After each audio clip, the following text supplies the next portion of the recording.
नमस्कार दोस्तों, हमारे चैनल पे आपका बहुत बहुत स्वागत है। और आज की कहानी है बूढ़ी सास। इन दिनों वह और भी कमजोर और असक्त होती जा रही थी और जीवन की डोर मानो जैसे हाथ से छूटती जा रही थी।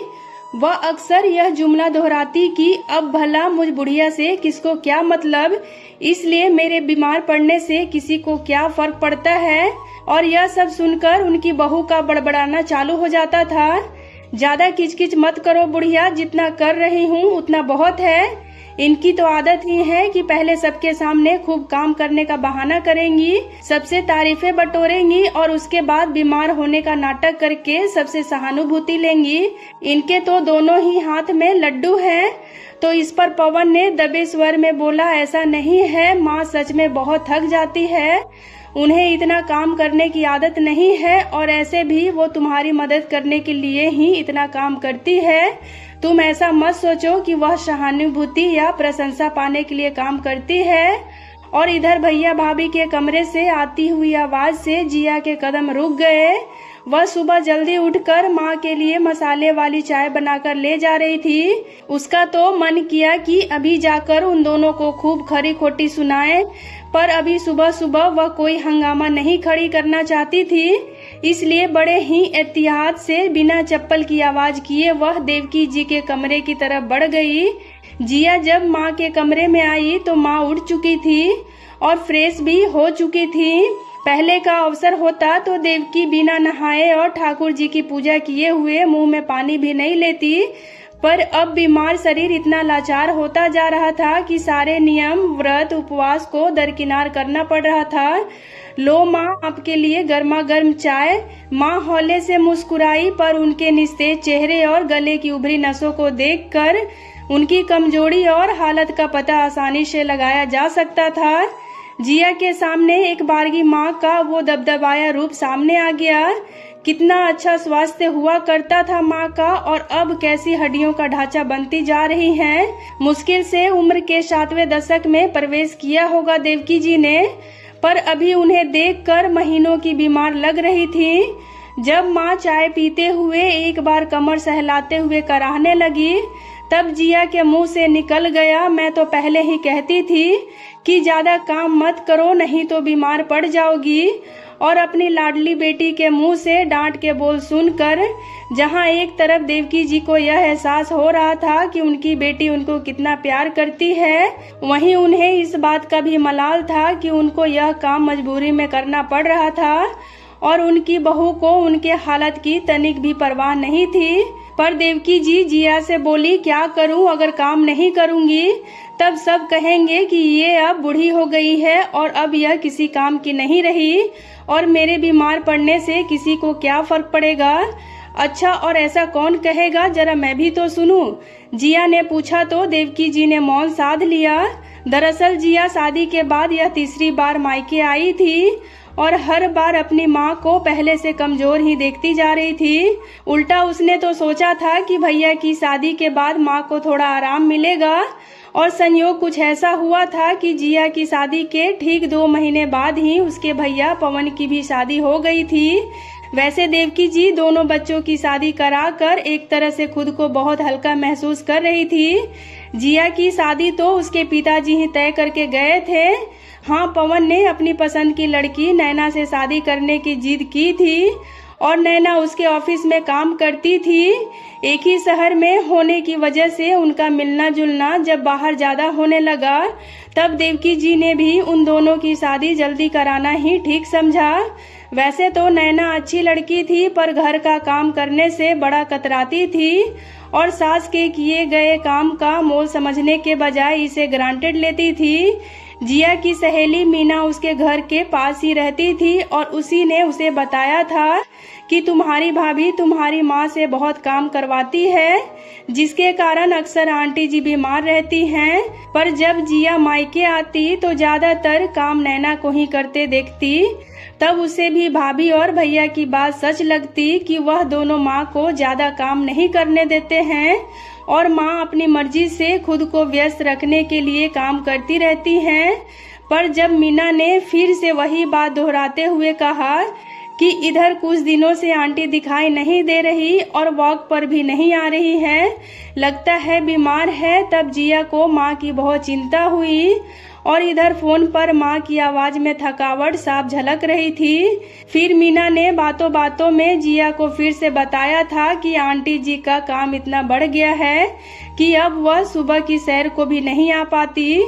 तब जिया को लगा कि मीना सही कह रही है। वैसे तो जिया जब भी माँ से पूछती कि माँ सच बताओ भैया भाभी आपके साथ अच्छा व्यवहार कर रहे हैं या नहीं, तब माँ हमेशा टाल जाती थी। इसलिए इस बार जिया ने बिना फोन किए ही आना उचित समझा और अचानक रविवार की सुबह सुबह मायके आ धमकी।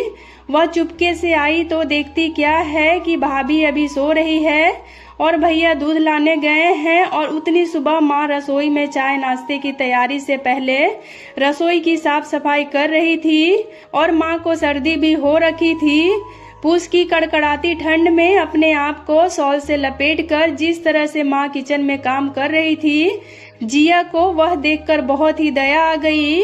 जिया को याद आ गया जब पापा जीवित थे तब उन्होंने माँ को कभी भी सुबह सुबह रसोई में इस तरह से काम नहीं करने देते थे और हमेशा घर में जो भी काम वाली रखी जाती थी उसके साथ यह शर्त होती कि वह सुबह जल्दी आएगी और सबसे पहले किचन साफ करेगी। पर लगता है भाभी को सुबह देर से उठने की आदत थी, इसलिए काम वाली को भी देर से ही आने को बोल रखा था और माँ को सुबह सुबह चाय पीने की आदत ठहरी। आज माँ को किचन में चाय के लिए सॉसपेन और कुछ जूठे बर्तन धोते देखकर जिया का कलेजा फट गया और उसके मुंह से निकला, यह क्या कर रही हो माँ। जिया की आवाज इतनी तेज थी कि माँ के हाथ से भगोना गिर पड़ा और वह साबुन लगे हाथ से ही बर्तन उठाने लगी। तभी उनको स्मरण हुआ कि अरे यह तो जिया की आवाज है। फिर हाथ धोकर बोली, अरे बेटी इतनी सुबह सुबह कैसे, इस बार तो तुम्हारा कोई फोन भी नहीं आया। और इतना कहकर उन्होंने जब जिया को गले लगाया तो उनका बदन पूरा गर्म था जैसे कि बुखार हो और जिया कुछ कहने ही वाली थी कि उसके पहले ही ऊपर से भाभी अपने कप्तान की डोरी बांधते हुए नीचे उतरी और जिया को देखते हुए नकली खुशी दिखाते हुए बोली, अरे जिया जीजी आप कब आई? अरे अम्मा जी आप किचन में क्यों आई? थोड़ी देर में तो मैं चाय बनाने ही वाली थी ना। फिर जिया की तरफ से मुखातिब होकर बोली, क्या बताऊं जिया जीजी, मैं भी अम्मा जी को कितना मना करती हूँ पर यह सुबह सुबह रसोई में पहुँच जाती है। पर तब तक जिया बहुत कुछ समझ चुकी थी और जो नहीं समझी थी वह माँ की डबडबाई आंखों और थरथराते होठ ने बता दिया था कि इतनी ठंड में भी उन्हें कितना काम करना पड़ रहा है। जिया उस वक्त सामने से तो कुछ नहीं बोली, लेकिन जिया ने ना तो अपनी भाभी नैना से लड़ाई की और ना ही माँ के साथ बैठकर चुगली की, बल्कि समस्या का बड़ा ही प्रैक्टिकल हल ढूंढा जिसे किसी को कोई भी ऐतराज नहीं था। अगले 2 दिन तक उसने 2-3 काम वालियों से बात किया और फिर एक शाम भाभी भैया और माँ के साथ खुलकर इस बारे में बात किया कि भैया और भाभी मैं सोच रही थी कि माँ को सुबह जल्दी उठने की और चाय पीने की आदत है और अब इस उम्र में ठंड में सुबह उठकर चाय बनाना उनकी सेहत के लिए सही नहीं है, इसलिए काम वाली ऐसी रखी जाए जो कि सुबह सुबह माँ की चाय बनाकर चली जाए और दोबारा आकर नाश्ता खाना वगैरह बनाए। इससे किसी की नींद में भी खलल नहीं पड़ेगा और माँ को सुबह सुबह गरम गरम चाय भी मिल जाया करेगी। तब नैना ने आगे बढ़कर कहा, यह तो बहुत अच्छी बात है जीजी, क्योंकि मैं सुबह जल्दी उठती हूँ तो मुझे दिन भर ऑफिस में नींद आती रहती है, क्योंकि मैं देर रात तक काम करती हूँ और मेरे ऑफिस का टाइम है सुबह 10 बजे, इसलिए मैं अक्सर 6-7 बजे तक सोकर अपनी नींद पूरी करती हूँ। अगर सुबह सुबह कोई काम वाली अम्मा को चाय बनाकर दे जाए तब मेरी नींद भी पूरी हो जाया करेगी और अम्मा जी को चाय भी मिल जाया करेगी और उन्हें सुबह उठकर अपने लिए और सबके लिए चाय भी बनानी नहीं पड़ेगी। तो जिया ने कहा, बिल्कुल सही कह रही हैं भाभी, एक काम वाली है जो सुबह आने को तैयार हो गई है। वह सबसे पहले माँ को 1 कप चाय बनाकर देने के बाद ही किचन का साफ सफाई और बाकी का काम करेगी और दोबारा 7 बजे फिर आकर घर के बाकी सारा काम कर दिया करेगी। अभी वाली काम वाली से थोड़े ज्यादा पैसे तो लेगी, पर उसे मैंने हिदायत के साथ बता दिया है उसे साफ साफ कह दिया है कि इस ठंड में माँ को पानी छूने वाला कोई भी काम नहीं करने देना है। पर आप लोग भी उससे मिलकर उसकी तनख्वाह वगैरह की बात कर लीजिए। और भाभी, आप यह मत समझना कि मैं आगे बढ़कर आपकी गृहस्थी में घुसपैठ कर रही हूँ। दरअसल इतनी सी बात है कि एक बेटी होने के नाते मैं माँ की परेशानी अच्छी तरह समझ रही हूँ, इसलिए उनकी सेहत और सहूलियत को देखते हुए यह बदलाव करने का सोच रही हूँ। बाकी आप लोग की राय भी बहुत मायने रखती है। आपके मन में कोई और उपाय हो तो खुलकर बता सकती हैं। और जिया के ऐसा कहने पर मन ही मन नैना को अपनी गलती का एहसास हो रहा था कि उसने अपनी सास को माँ के बराबर बिल्कुल नहीं समझा। और पवन भी जिया के इस कदम से सहज महसूस कर रहा था, क्योंकि माँ की तबीयत में दिन प्रतिदिन गिरावट से वह भी बहुत परेशान था। और आज जिया ने बेहद ही प्रैक्टिकल समाधान दे दिया था। पर नैना के मन में एक बात चुभ रही थी, तो उसने जिया से पूछ ही लिया, सब चीज तो ठीक है जिया जीजी, लेकिन आपने यह क्यों कहा कि आप ही अपनी माँ की देखभाल कर सकती हो? क्या मैं उनकी देखभाल नहीं कर सकती? तो जिया कहती है, अरे भाभी, आप इस बात को इतना दिल पर मत लगाइए। मेरे कहने का यह मतलब था कि आप अभी अभी आई हैं, अभी आपको माँ की आदतों के बारे में जानने में थोड़ा वक्त लगेगा। चूंकि मैं उनकी बेटी हूँ तो बचपन से मैं उनको और उनकी आदतों को अच्छी तरह समझती हूँ। और कुछ सालों बाद तो आप मुझसे भी ज्यादा माँ को जानने लगेंगी, इसलिए मैंने ऐसा कहा। और जिस तरह जिया ने समझदारी से बात को संभाला और नैना को तकलीफ भी नहीं होने दी, वह काबिले तारीफ है। जिया ने नैना और पवन की उस दिन कही हुई बात का जिक्र तक नहीं किया और बड़े ही विनम्र शब्दों में नैना से कहा कि भाभी, अगर आप सुबह उठ नहीं सकती तो कोई बात नहीं, पर माँ की उम्र हो गई है और इस उम्र में उनसे काम कराना सही नहीं है और यह सब काम वाली कर दिया करेंगी, लेकिन माँ को तंग ना करें। और जिया की बात में दम था, सो नैना टालती कैसे, पर फिर भी अपनी सफाई में बोली, माँ को हम किसी काम के लिए नहीं बोलते, बस उनको ही शौक है घर का काम करते रहने की। तो जिया कहती है, भाभी इतना याद रखिए कि माँ का यह स्वभाव नहीं है कि दिखावे या प्रशंसा के लिए काम करने या बीमार होने का नाटक करे। और ये बोलते हुए जिया की आवाज नर्म थी।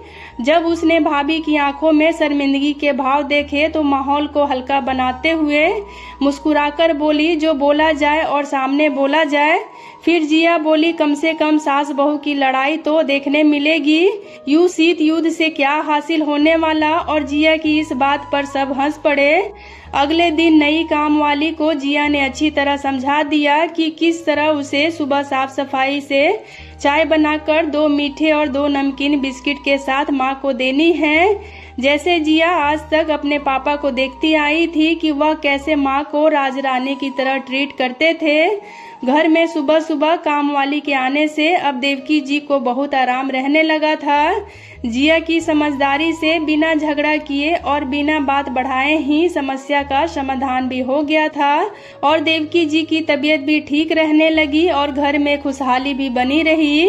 अब घर में जिस किसी को भी कोई बात कहनी होती सब मुंह पर ही कहते और खुल कर रहते। रिश्ते ऐसे ही तो फलते और फूलते हैं। और इस तरह जिया ने समझदारी से अपनी माँ की समस्या का समाधान भी कर दिया और अपनी भाभी से अपना रिश्ता भी खराब नहीं होने दिया। रिश्तों की डोर बहुत नाजुक होती है, ऊपर से भाभी और ननद का रिश्ता तो जितना नजदीकी का होता है उतना ही उसमें तानातनी बनी रहने की संभावना भी बहुत ज्यादा होती है। इसलिए इस रिश्ते को बहुत ही ईमानदारी और बहुत संजीदगी से संभाल कर रखने की जरूरत है और यही काम जिया ने किया। अब जब कभी जिया मायके आती तो देखती कि भाभी और माँ का रिश्ता सामान्य है और अब जब कभी देवकी जी बीमार पड़ती तो पूरा घर उनकी सेवा में लग जाता और वह अपनों के प्यार दुलार से जल्दी ही ठीक भी हो जाती थी। और ऐसा ही होना चाहिए। रिश्तों में अगर प्यार दुलार व अपनापन हो और एक दूसरे को सपोर्ट किया जाए तो किसी भी घर में सास बहू और ननद में ना तो कोई मनमुटाव होगी और ना ही रिश्तों के दरकने की संभावना होगी।